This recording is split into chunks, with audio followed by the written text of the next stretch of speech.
Assalamualaikum warahmatullahi wabarakatuh. Sesi Q&A kali ini agak menarik sebab soalan yang dikemukakan sebenarnya adalah sesuatu yang saya sendiri pernah tertanya-tanya. Baru-baru ini saja, beberapa ketika sebelum ini saja ya. Apakah soalan itu? Alright, mari kita baca. Beliau bertanya, "Salam Kapten." Waalaikumsalam. "Saya mendengar seorang ustaz yang menyatakan, sesiapa yang beramal dalam bulan Ramadan namun tidak meneruskan amalan yang sama selepas Ramadan, bererti amalannya dalam bulan Ramadan tersebut tidak diterima oleh Allah. Betul ke?" Okey. Jadi saya pun pernah mendengar kenyataan seumpama ini, susunan ayat yang berbeza, dan saya pun tertanya-tanya. Pertama kali saya dengar macam, tak boleh jadi. Kali kedua dengar daripada ustaz yang lain pula. Okey. Kali ketiga dengar lagi, saya pun mula membuat research tentangnya ya, mula membuat kajian. Maksud soalan ini, dalam bulan Ramadan orang tu berpuasa penuh. Okey? Tapi luar Ramadan dah tak puasa lagi dah. Puasa sunat tak ada buat lagi dah. Dalam bulan Ramadan dia rajin menghadiri solat-solat fardu berjemaah di masjid, di surau. Menghadiri juga, melaksanakan juga qiyam Ramadan, yang ini solat tarawih, solat tahajud, solat witir, rajin. Tapi lepas Ramadan tak buat lagi dah. Bahkan kadang-kadang tu minggu pertama, minggu kedua buat. Minggu ketiga, keempat dah mula futur. Lepas Ramadan tak buat lagi dah. Okey, dalam bulan Ramadan rajin bersedekah. Di luar Ramadan tak sedekah lagi dah. Dalam bulan Ramadan rajin membaca Al-Quran, rajin tadabbur Al-Quran. Di luar Ramadan tak buat lagi dah. Jadi ada ulama yang berkata itu petanda orang yang amalan dia dalam bulan Ramadan tersebut tidak diterima oleh Allah Subhanahu Wa Taala. Wish, serius ni. Okey, jadi betul ke? Betul ke ada ulama yang berkata sedemikian? Jika ada, apakah dalil-dalilnya ya? Jadi saya pun membuat kajian dan inilah hasil kajian saya untuk saya kongsikan bersama. Baik, pertama sekali, betul ke ada ulama berkata sedemikian? Betul. Antaranya ialah Imam Ibnu Rajab Al-Hanbali, seorang tokoh, seorang imam yang wafat tahun 795 Hijrah. Dalam kitabnya Latiful Ma'arif. Latiful Ma'arif sebuah kitab yang menarik yang menghimpun amalan-amalan sepanjang tahun mengikut bulan-bulannya. Okey, mengikut bulan sepanjang tahun. Alright. Okey. Kitab ini sudah pun diterjemahkan bagi sesiapa yang berminat. Saya insyaAllah akan bagi link di bahagian description ya, kalau sesiapa ni. Bukan saya tulis, bukan saya jual, okay? Tapi saya bagi link kepada sesiapa yang berminat. Di sini saya rujuk laptop saya, edisi Maktabah Syamilah, muka surat 221. Sesiapa yang rujuk edisi lain, sila rujuk dalam bab amalan dalam bulan Syawal. Okey, yang ini apabila beliau membicarakan orang yang bulan Ramadan puasa tapi bulan Syawal tak puasa dah. Okey, baik puasa 6 hari sunat Syawal mahupun puasa yang lain. Beliau berkata, saya terjemah terus, dan di antaranya ialah seseorang itu berulang ataupun meneruskan puasa sesudah puasa Ramadan. Ia menjadi petanda atas diterimanya puasa Ramadannya, kerana sesungguhnya Allah apabila menerima amalan hambanya, maka difahamkan ataupun didorongkan untuk beramal soleh sesudahnya, sebagaimana berkata sebahagian mereka. Okay? Tak disebut siapa sebahagian mereka ni. Saya faham sebahagian ulama yang lain. Okay? Sebagaimana berkata sebahagian ulama yang lain, ganjaran satu amal kebaikan ialah amal kebaikan sesudahnya. Maka sesiapa yang beramal dengan satu kebaikan kemudian mengikutinya sesudah itu dengan kebaikan yang lain, adalah sedemikian itu petanda atas diterimanya amal kebaikannya yang pertama tadi itu. Sebagaimana juga sesiapa yang beramal dengan satu amal kebaikan kemudian mengikutinya dengan amal keburukan, bisayiat, dengan amal keburukan, adalah sedemikian itu alamat ataupun petanda ditolak amal kebaikannya yang mula tadi itu dan tidak diterima daripadanya. Okey, demikian kata-kata ataupun nukilan Imam Ibnu Rajab Al-Hanbali dalam kitabnya Latiful Ma'arif. Okey, jadi memang ada pandangan sedemikian. Alright, serius ni. Okey. Apakah pula dalilnya? Alright, dalam buku ni tak dikemukakan dalil, tapi pada kajian saya ada 2 ayat Quran ya, ada 2 ayat Quran yang mendekati topik kita ni. Pertama surah Al-Lail. Surah Al-Lail surah yang ke-92 mulai daripada ayat nombor 5 di mana Allah Subhanahu Wa Taala berfirman, fa amma man a'ta wattaqa, maka ada pun orang-orang yang memberi, yang ini memberi sedekah, wattaqa, dan bertakwa kepada Allah, wasaddaqa bil husna, dan membenarkan kebaikan. Apa yang dimaksudkan di sini? Dalam tafsir Ibnu Katsir antaranya ialah membenarkan balasan pahala sesudah dia melakukan amalan bersedekah dan bertakwa itu. Mana yang dia yakin dia akan dapat pahala. Wasaddaqa bil husna, antara juga ialah membenarkan adanya balasan syurga di hari akhirat kelak. Fasanuyassiruhu lil yusra, maka kami akan mempersiapkannya ke arah kemudahan. Kemudahan apa itu? Kemudahan meneruskan amal-amal soleh tersebut, baik yang tadi bersedekah dan bertakwa mahupun amal-amal soleh yang lain. Sambungan ayat, wa amma man bakhila wastaghna, dan ada pun orang-orang yang bakhil, kedekut. Tadi banyak sedekah kan, sekarang ni kedekut. Wastaghna, dan merasa cukup bahawa dirinya dia tidak perlu kepada Allah. Wa kazzaba bil husna, dan mendustakan kebaikan, mendustakan balasan pahala, mendustakan balasan syurga. Fasanuyassiruhu lil usra, maka kami akan mempersiapkan dia ke arah kesukaran. Apa tu? Kesukaran untuk melakukan amal soleh. Baik, apabila kita buka tafsir Ibnu Katsir terhadap ayat yang ke-7, fasanuyassiruhu lil yusra. Okey, tafsir Ibnu Katsir surah Al-Lail ayat yang ke-7. Antaranya beliau menukil ya, wa qala ba'dus salaf, dan berkata sebahagian salaf, yakni sebahagian imam ataupun ulama daripada kalangan generasi awal umat Islam, min sawabil hasanati. Okey, min sawabil hasanatil hasanata ba'daha. Antara balasan ataupun antara ganjaran bagi satu amal kebaikan itu adalah kebaikan lagi sesudahnya. Okey, maknanya orang tu dah buat kebaikan, dia teruskan lagi. Wa min jaza'is sayyi'atis sayyi'atu ba'daha, dan daripada balasan keburukan adalah keburukan lagi sesudah itu. Yang ini apabila Allah ingin membalas kebaikan seseorang itu, Allah mempermudahkan dia, merajinkan dia untuk melakukan pelbagai kebaikan yang lain sesudah itu.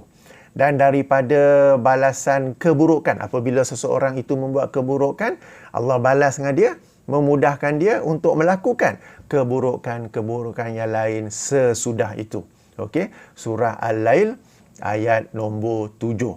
Sebab itu kita lihat kadang-kadang bagi sebahagian orang, bila kehidupan dia tu sentiasa penuh dengan amal-amal kebaikan. Sebab satu amal itu yang dia buat, Allah terima dan Allah permudahkan, Allah rajinkan dia, Allah buka ruang ke dia untuk membuat pelbagai amal kebaikan yang lain.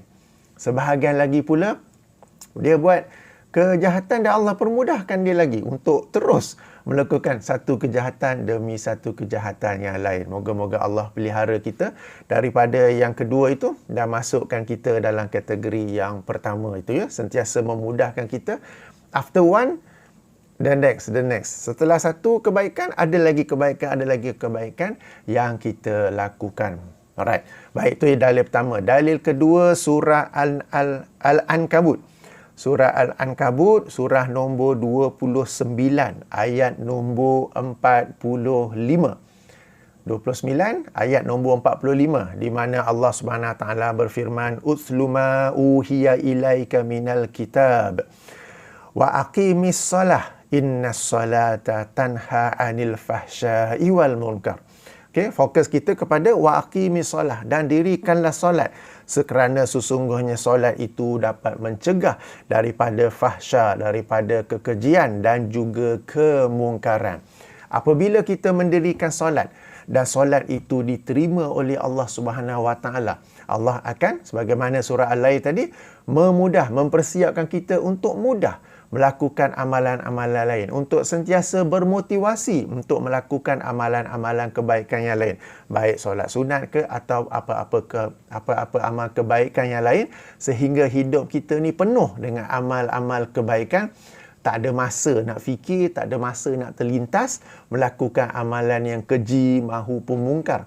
Bahkan perkara-perkara lara yang sia-sia. Sia-sia ni taklah jadi haram, tapi dia sia-sia, lara, itu pun kita tak buat. Berbeza apabila seandainya Allah tidak menerima solat kita itu. Okey, maaf, yang pertama tadi atas kita kata penjelasan inilah, atas sebab inilah solat itu berjaya mencegah seseorang itu daripada perbuatan keji dan juga mungkar. Kenapa? Sebab apabila Allah menerima solat itu, Allah memudahkan dia, mendorong dia, memotivasikan dia melakukan pelbagai lagi amal-amal soleh, sehingga dia tidak lagi melakukan perkara-perkara fahsya wal mungkar. Berbeza jika ibadah solatnya itu tidak diterima oleh Allah Subhanahu Wa Taala. Okey? Maka macam mana ayat tadi? Dipermudahkan dia, dipersiapkan dia untuk kesukaran untuk melakukan apa-apa amal soleh yang lain, sehingga mudah ataupun terbuka kepada dia banyak yang sebaliknya. Apakah yang sebaliknya? Perkara-perkara amalan-amalan yang keji dan juga mungkar. Na'udzubillah min zalik, ya. Sebab itu tuan-tuan dan puan-puan, kadang-kadang kita lihat ada orang yang solat, tetapi pada waktu yang sama dia masih lagi melakukan perkara-perkara yang keji, masih lagi melakukan perkara-perkara yang mungkar. Lalu kita pun tertanya-tanya, betul tak? Kalau yang tahu ayat 45 surah Ankabut ni kan, dikatakan solat ni dapat mencegah daripada kekejian dan kemungkaran. Tapi kenapa saya tengok brother tu rajin solat? Solat saja tapi tidak mencegah dia. Solat itu tidak mencegah dia daripada kekejian dan kemungkaran tersebut. Itu petanda. Petanda bahawa solatnya tidak diterima oleh Allah Subhanahu Wa Taala. Baik, itu penjelasan ataupun nukilan daripada ulama, yakni Ibn Rajab Al-Hanbali, dan dua dalil yang ada. Sudah tentu di sini akan bawa kepada persoalan yang lebih serius lagi. Kalau macam tu, macam mana kita nak pastikan amal soleh kita yang pertama ini diterima oleh Allah Subhanahu Wa Taala, supaya dengan itu Allah pun mempersiapkan kita untuk dipermudahkan melakukan amal-amal soleh yang lain, sehingga kita pun sentiasa terdorong, rajin, penuh masa kita dengan amal-amal soleh yang lain, kan? Itu dah tentu begitu, kan? Baik, beberapa tips yang dapat saya kongsikan. Okey, nota yang saya tulis sayang ni ada dalam bahagian description juga, ya, boleh rujuk di sana. Baik, pertama ialah semak balik keikhlasan kita dalam beramal soleh. Keikhlasan ini bukanlah kerana anda telah sebut dalam lafaz niat itu sekian lillahi ta'ala. Tak, keikhlasan ni betul-betul dalam hati anda bahawa anda beribadah tanpa sebarang pengaruh urusan keduniaan ni. Sebab kadang-kadang, baik, sebelum tu, ya, keikhlasan ini dia 3 fasa tau. Sebelum, semasa, selepas beramal soleh. Lazimnya kita sebelum amal soleh, ikhlas. Semasa amal soleh, ikhlas. Tapi selepas itu, selepas itu, aku dah puasa 30 hari Ramadan, engkau puasa berapa hari, Hafiz? Aku tinggal 7 hari. Jantan pun tinggal 7 hari. Apa pasal? Aku musafir. Engkau musafir bukan dalam kat tebang ada aircon, ada autopilot apa semua ke? Jadi dia telah bangga dirinya puasa penuh dan mengkritik orang lain yang puasa kurang, kan? Tapi masa bulan Ramadan, semasa dia ikhlas, tetapi selepas itu dia merosakkan keikhlasannya tu. Jadi ingat tuan-tuan dan puan, ikhlas ini 3 fasa, ya. Sebelum, semasa, selepas, kan? Jadi ayo semak balik keikhlasan kita bila pergi solat tarawih dalam bulan Ramadan. Jiran sebelah satu family pergi. Jiran sebelah satu family pergi. Nanti apa pula dia orang kata aku ni duduk rumah je. Jom, siap. Kita pun pergi sembahyang tarawih. Jadi sembahyang tarawih memang niat tu lillahi ta'ala dari sebutan mulut, tetapi hakikatnya orang lain pergi apa pula nanti orang kata kat aku pun pergi jugalah. Kan? Jadi keikhlasan, ayuh kita semak semula keikhlasan kita dalam beramal soleh. Itu yang pertama. Yang kedua, ayuh kita semak semula supaya amalan kita itu betul-betul bertepatan 100%. Bukan 98%, bukan 97%. Bertepatan dengan sunnah Nabi SAW. Agar di dalamnya tidak ada secebis, tidak ada sebutir bid'ah. Kecil macam mana sekalipun tidak ada. Seorang tokoh generasi salaf, ya, Fudail bin Iyad, beliau pernah berkata diterimanya amalan itu dua syarat. Pertama, hendaklah ikhlas, dan kedua, bertepatan dengan sunnah Nabi SAW. Ada orang dia ikhlas, tetapi amalannya tidak bertepatan dengan sunnah Nabi, maka ia tidak diterima. Ada orang amalan dia bertepatan dengan sunnah Nabi, tetapi dia tak ikhlas. Dia, tengok amalan aku bertepatan sunnah Nabi, hang punya amalan penuh bid'ah, pilah. Jadi, dia sunnah Nabi betul, tetapi pada waktu yang sama dia ujub, dia riak, dia dan sebagainya. Jadi ada orang yang menepati sunnah tetapi tidak menepati syarat yang pertama, iaitu ikhlas. Ada orang ikhlas tetapi tidak menepati sunnah Nabi SAW. Jadi ayuh kita semak balik kedua-dua ini, pastikan amalan kita ikhlas sebelum, semasa dan selepas. Kemudiannya amalan kita itu juga seluruhnya daripada awal sampai akhir bertepatan dengan sunnah Nabi SAW. Okey, ketiga, mengkaji hikmah dan tujuan di sebalik sesuatu amal soleh di luar hukumnya yang wajib atau sunat. Sebab maksud saya di sini ialah kadang-kadang kita beribadah sebab wajib, aku buatlah. Ialah sunat, aku pun suka nak buat lah. Ini masa zaman kita sekolah dulu. Sekarang ni patutnya kita dah tahu dah apa hikmah di sebalik satu solat, apakah tujuan. Sebagai contoh, ya, ibadah solat misalnya, ia adalah satu hubungan kita dengan Allah Subhanahu Wa Taala, di mana kita bermunajat ataupun kita berkomunikasi kepada Allah Subhanahu Wa Taala. Jadi bila kita ada kesedaran ini dalam solat itu, kita pun bersungguh-sungguh berusaha untuk khusyuk 100%. Memang suka, kadang ia lari tarik balik, tapi kita tahu kita ni sedang berkomunikasi kepada Allah Subhanahu Wa Taala, kita ni sedang bermunajat kepada Allah Subhanahu Wa Taala. Itu ni sebagai satu contoh, ya. Jadi banyak lagi. Yang pentingnya kita mula merenung, mengkaji deeper, masuk lagi dalam hikmah, tujuan di sebalik sesuatu ibadah, bukan sekadar ia wajib. Sebab ramai juga yang puasa. Kenapa puasa Ramadan? Sebab ia wajib. Kenapa hikmah puasa Ramadan? Ialah supaya kita dapat merasai kesukaran orang miskin. Padahal orang miskin pun kena puasa juga, kan? So, mungkin orang yang senang, kenapa kamu puasa? Supaya kita dapat merasai kesukaran yang dialami oleh orang miskin. Tapi orang miskin pun kena puasa juga. So, orang miskin tu kena puasa nak merasai apa pula? Kan? Ini sebagai contoh, ya, sebagai contoh. Jadi ayuh kita mengecapi apakah lagi rahsia-rahsia di sebalik sesuatu ibadah yang kita lakukan itu, dan bukan semata-mata melakukan ibadah itu. Tips yang lain, berdoa agar Allah menerima amalan kita. Berapa ramai di antara kita selepas melakukan satu ibadah berdoa agar Allah menerima ibadah kita tu? Ada tak? Kan, aku dah puasa genap 30 hari, tahun ni 29 hari lah. Ataupun, ni puasa 6 ni, aku dah puasa 4 hari dah, kau puasa berapa hari? Confident apa gitu, kan? Sejauh mana kita tahu bahawa Allah menerima ibadah kita tersebut? Ayuh, saya bagi contoh daripada kisah Nabi Ibrahim dan juga Nabi Ismail. Nabi Ibrahim tu seorang Nabi yang sangat tinggi kedudukannya. Khalilullah, kekasih Allah. Apa ya Allah ungkapkan dalam surah Al-Baqarah ayat 127. Surah Al-Baqarah ayat 127. Ayuh sama-sama kita baca. Wa iz yarfa'u Ibrahimul qawa'ida minal baiti wa Ismailu. Lalu mereka berdoa apa? Rabbana taqabbal minna innaka antas sami'ul alim.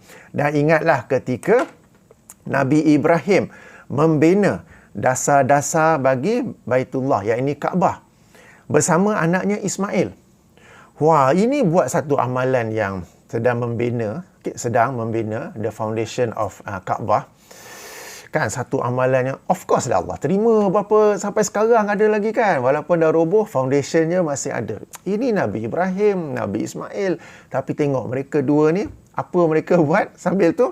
Mereka berdoa, Rabbana taqabbal minna, ya Allah terimalah amalan kami ini. Sesungguhnya Engkau lah yang maha mendengar, lagi maha mengetahui. Nabi Ibrahim pun doa macam ni. Bukan buat amalan kecil-kecil, bukan buat amalan sikit-sikit. Bina sedang buat asas, foundation. Okay, untuk Kaabah pun berdoa. Cuba bandingkan dengan kita ni, amalan lebih kurang saja.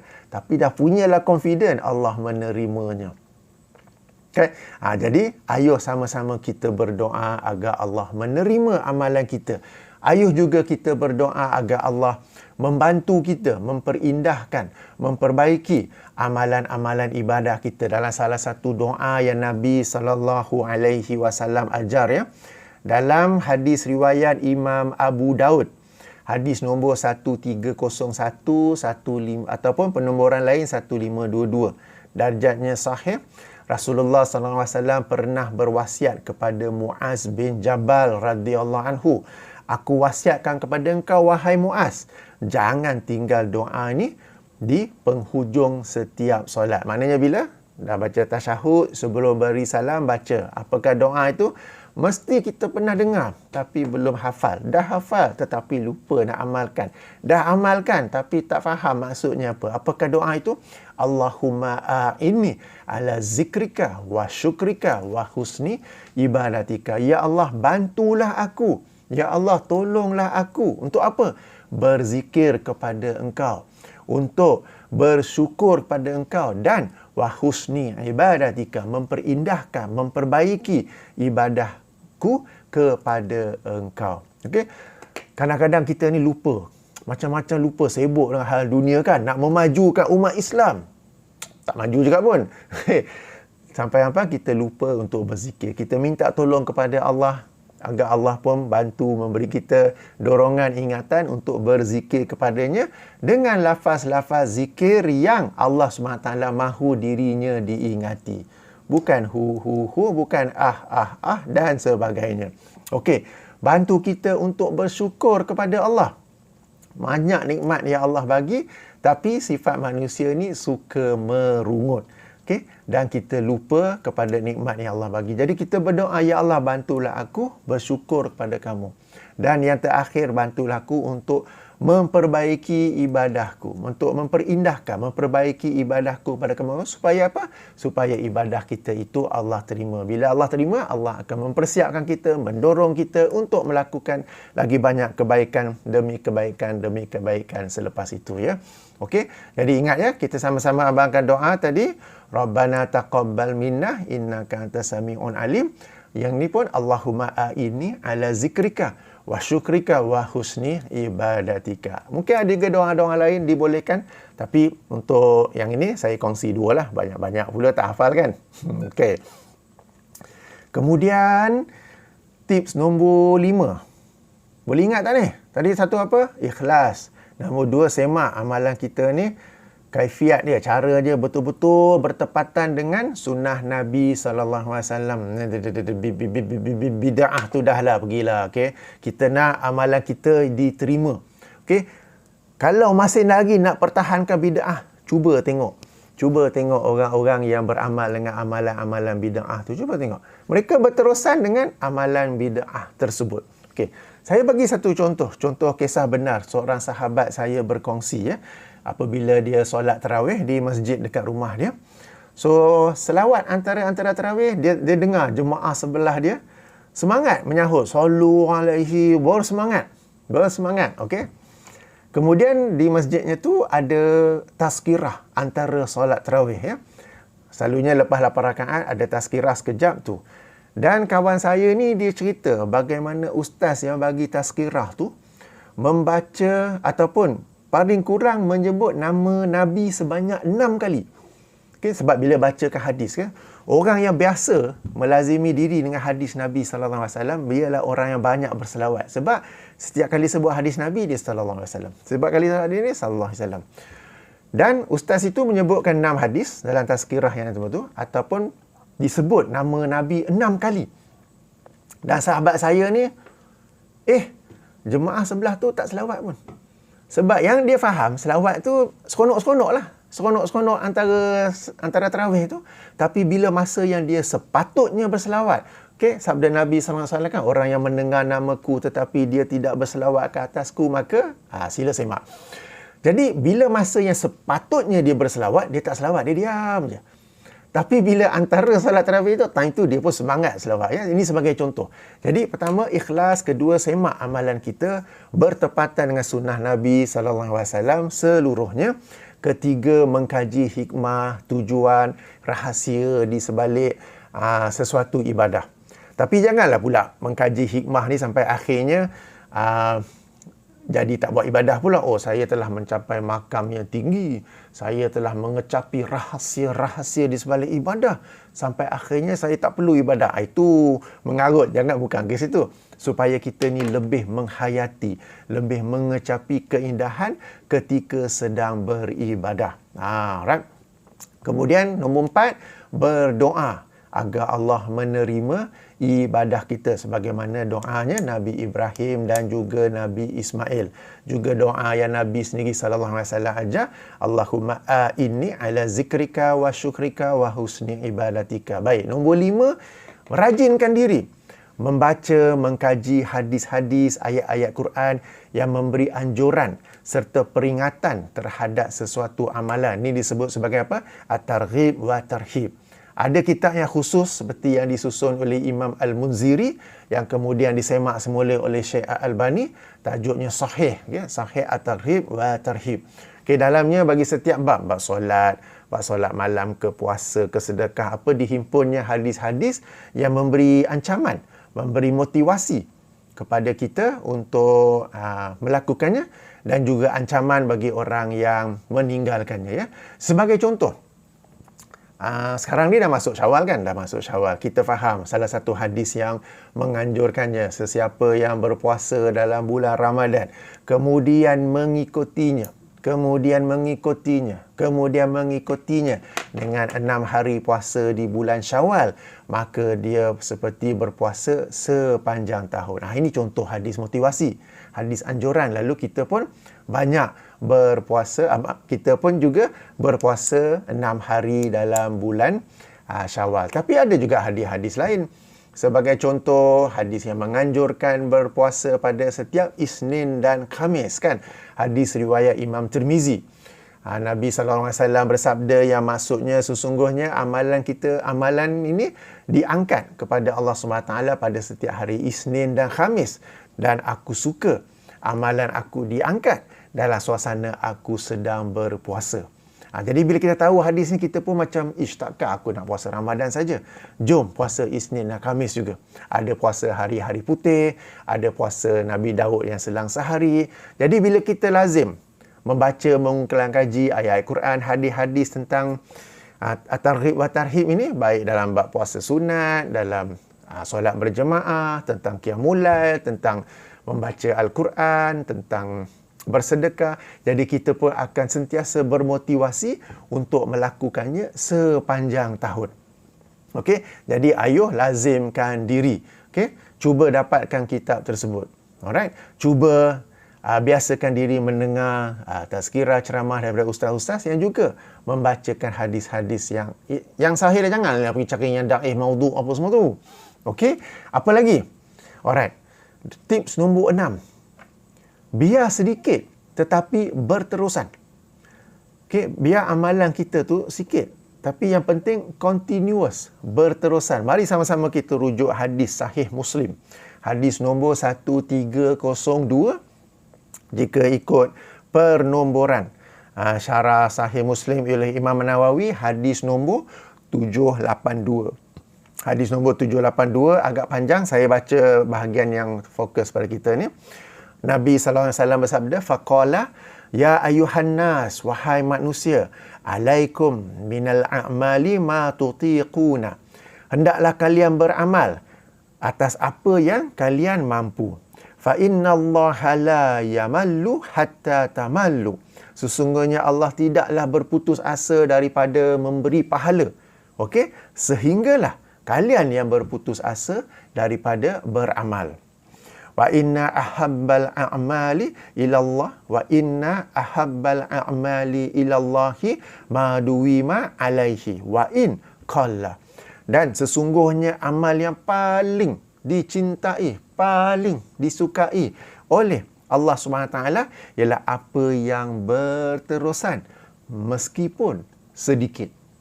Meskipun sedikit. Kita bagi contoh. Sebagai contoh tadi kita bincang tentang membaca Al-Quran kan. Yang penting continuous meskipun sedikit. Jika satu hari anda melazimkan diri baca mushaf Al-Quran satu muka surat, tak apa. Asalkan setiap hari anda baca satu page. Bukan satu mushaf, maaf. Satu muka surat.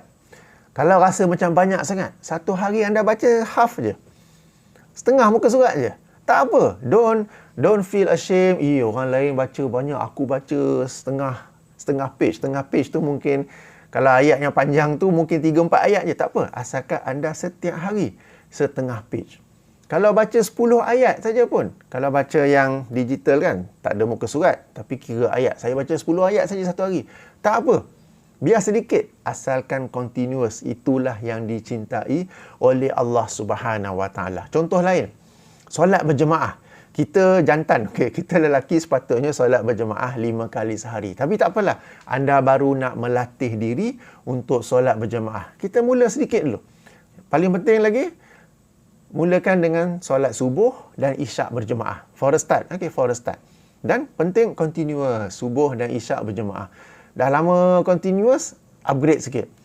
Subuh, zuhur, isyak. Continuous. Kemudian upgrade sikit. Subuh, zuhur, isyak, continuous. Kemudian upgrade lagi 5 kali sehari, continuous. Ini sebagai contoh.